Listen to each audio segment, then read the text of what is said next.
example. So I'll kind of go through the main things that I want to touch on.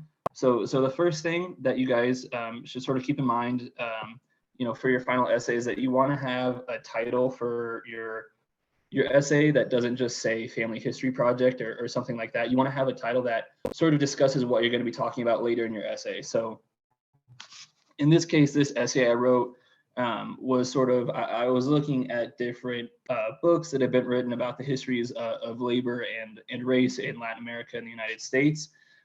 So the title of my essay is Histories of Labor in Latin America and the United States. And this kind of reflects that your title doesn't have to be super sort of flashy or catchy. I mean, that would be best, and maybe this title could be improved upon. But it just sort of has to state, what you're going to be talking about later in the essay. So make sure you have, a unique title for your essay.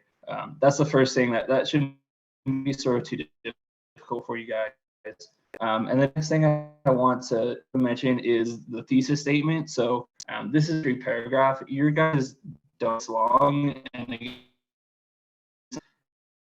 this essay is about 16 pages, so it's definitely longer than your guys's, which is that's just sort of part of the reason that the introductory paragraph is probably longer than what your guys's is going to be. So again, really just starting out this paragraph, I just sort of say, looking at history of labor movements in the U.S. and Latin America can be instructive in understanding how the movements may have differed and where they may be similar.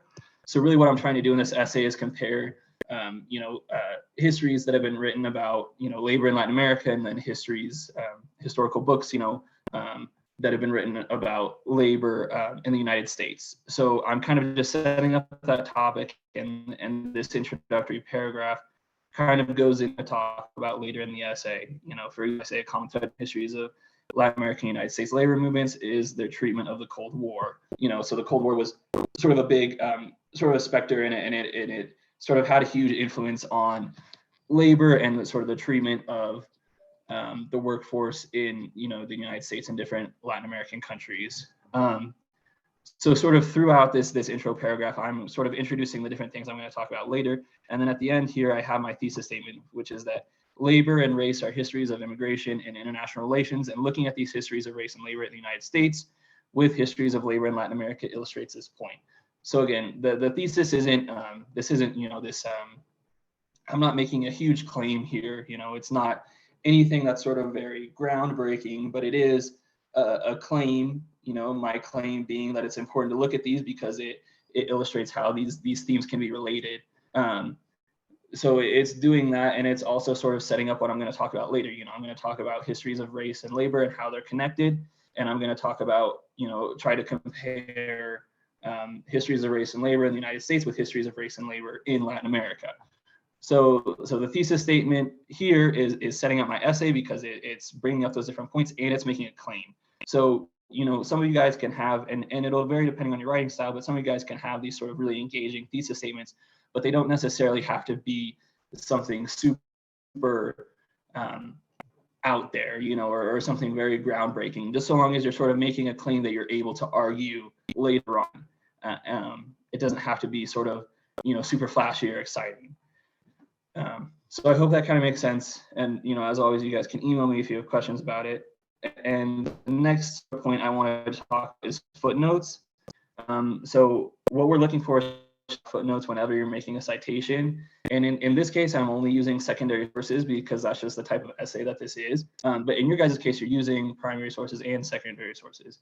So, but regardless of whichever one you're using, you're still going to need to cite it in Chicago in footnotes. So if you're not sure how to do that, a good website is Purdue OWL, which is just Purdue Online Writing Lab, and that'll have sort of different, it'll just give you the right way to forward your footnotes. And all I did is search Purdue Chicago footnotes. You can search specifically if you want to cite, for example, like a journal article, or like if you have a book that your family written, like a book of your family history, you could search how to cite that specifically. You can search how to cite newspaper articles, and you can search how to cite, the scholarly articles that you guys are going to be using for your secondary sources. So you can search all of those things specifically, if you just type in Purdue Chicago style, scholarly articles, it'll come up with like how to cite periodicals. It'll come up with, which would be newspapers, typically.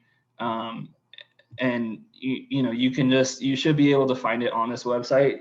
You don't have to use Purdue OWL, but it's one of sort of the better ones. But if you're just able to search, Chicago style scholarly articles, how to cite, there's guides that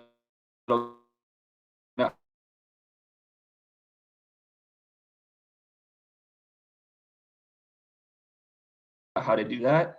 And when you're doing the footnotes, so obviously I'm using Google Docs, which I think is what a lot of one right here. That's a footnote. You're using, I'm pretty sure it's any computer besides a Mac. The way you do a footnote is you hold down the button, you hold down the Alt button, and then you hit F. So I'll just kind of show you. So the cursor is now down here, and I'm holding Control Alt F, and then it'll come up with the little 3 down there, and then I'll type in my source. Now I don't have a source there, so I'm just going to delete that. Just kidding, I have to delete it up here.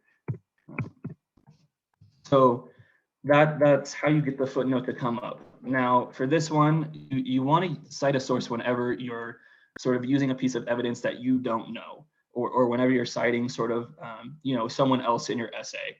So in this example, the first time I'm using it is because I'm quoting Robert Alegre in his book Railroad Radicals in Cold War Mexico. So I'm introducing his book because that's the book that I'm going to talk about sort of in these next 2 paragraphs. And the first time I quote him, he says, clearly Cold War geopolitics strengthened the hand of conservative forces while weakening progressive movements throughout the hemisphere as the working classes found themselves increasingly marginalized. And then I have my footnote. So when I did this, I finished the quote, I hit Control Alt F, and then I went down here and I typed in the citation. So in this, the citation sort of looks like this. It has the authors, and then it has the title of the book and, some of the standard sort of information, publication date, and a link to the online source where I found it. Now, if you're curious what the IBID means, that just means I'm using the same source. And because I use that source consecutively, I didn't use a different source in between. I can just say IBID. I don't know what that stands for, but so you don't need to know either. But so I do that, and then I can continue to cite. So whenever I cite a quote from a different page, I'm using footnotes. And you can see sort of throughout the in this case, I do actually use a primary source just to sort of illustrate one of my points. But even here, I'm not using it in a quote. It's just because I'm giving an example of sort of activism in Reno, and I bring up that Black activists in Reno used the international spotlight of the 1960 Olympics at Tahoe to try to desegregate the city. They used the negative appearance this would show to the world as a reason to desegregate the city. And I got that information from this article in the San Francisco Examiner in October of 1959. So even not using a quote, because I'm still pulling this information from a source that wasn't my own, I didn't know that sort of just off my head, and I needed to show where I got that evidence. I still cited the source, and I still used the footnote for it, which is that. But yeah, as you're sort of able to see, because I'm sort of going book by book through this, I have a lot of the IBID sources, but you can again see a different footnote there, here, another footnote. You should typically in an essay like this have footnotes on every single page. And this essay doesn't have a lot compared to a lot of sort of scholarly papers like the ones that you guys are writing. Those are sort of the main things I wanted to focus on. I also wanted to briefly sort of mention quick sentences. So in this essay, I'm sort of going book by book and sort of talking about the different books individually, and then later I sort of relate them together. But for example, when I start to talk about, so I'm going to talk about this book, Buying Into the Regime. I sort of state another work that discusses Latin American labor, Heidi Tinsman's Buying Into the Regime. This work, fits into these different categories. So I'm kind of just setting up what I'm going to talk about for that paragraph. Another example, and again, these are pretty long paragraphs, and your guys's won't need to be this long. But again, so in paragraph, I talked about how the histories of labor can fit in with the history of the Cold War. And in this paragraph, I sort of repeat myself. in a different way. I say one area where studies of labor and social activism in the US and Latin America overlap is their treatment and analysis of the Cold War. And then I sort of begin to talk about that later. The way the history of the Cold War is told can be instructive in understanding how different countries approach labor and social movements. So I'm using the thesis statement to relate back to my introductory paragraph, and it also sets up what I'm going to be talking about in this paragraph. So that's what you want your thesis to do. You want them sort of briefly, if you can, relate back to your introductory paragraph, and you want to set up what you're going to talk about in that paragraph.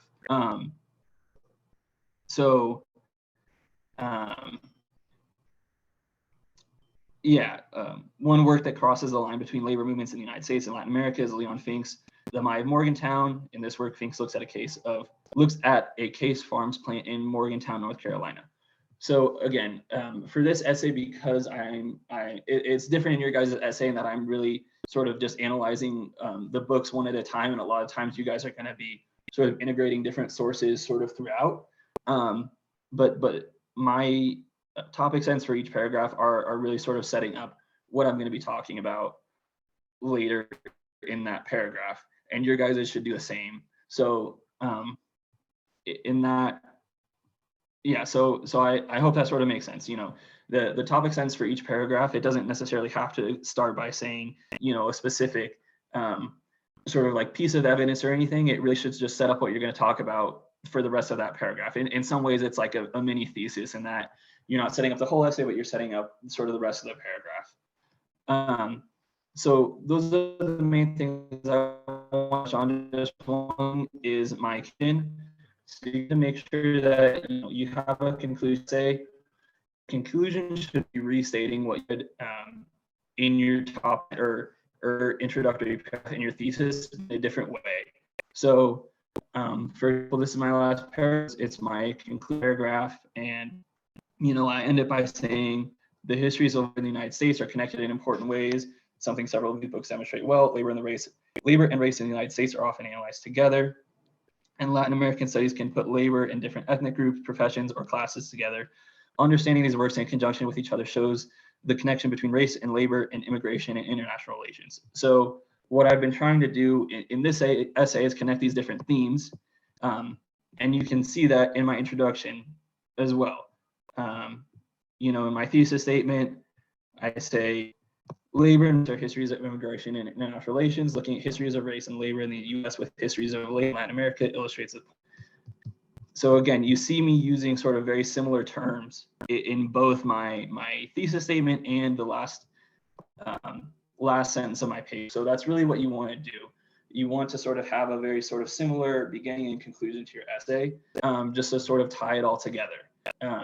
So yeah, I think that's all sort of I had to talk about the conclusion. The big takeaway, you guys, should be to make sure you have a unique title for it. Make sure you're doing the footnotes and make sure you're doing them in the proper format, and then make sure you have good topic sentences that are sort of working together with your thesis statement and setting up the paragraph that you're going to be writing, and then make sure you have a conclusion that links back to your thesis statement. So in a lot of cases, it's easier to sort of write the bulk of your essay first, and then you can write the introduction and conclusion when you sort of know what your argument is. That's just how some people work. Other people really like to write just work in chronological order and do the introductory paragraph and just sort of work to the conclusion.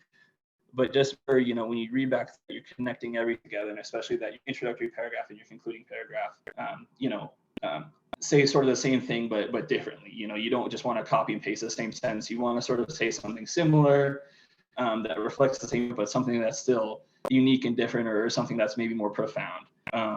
So yeah, that's all I got for you guys. I'm gonna end the recording, and hopefully you guys find this helpful, and good luck.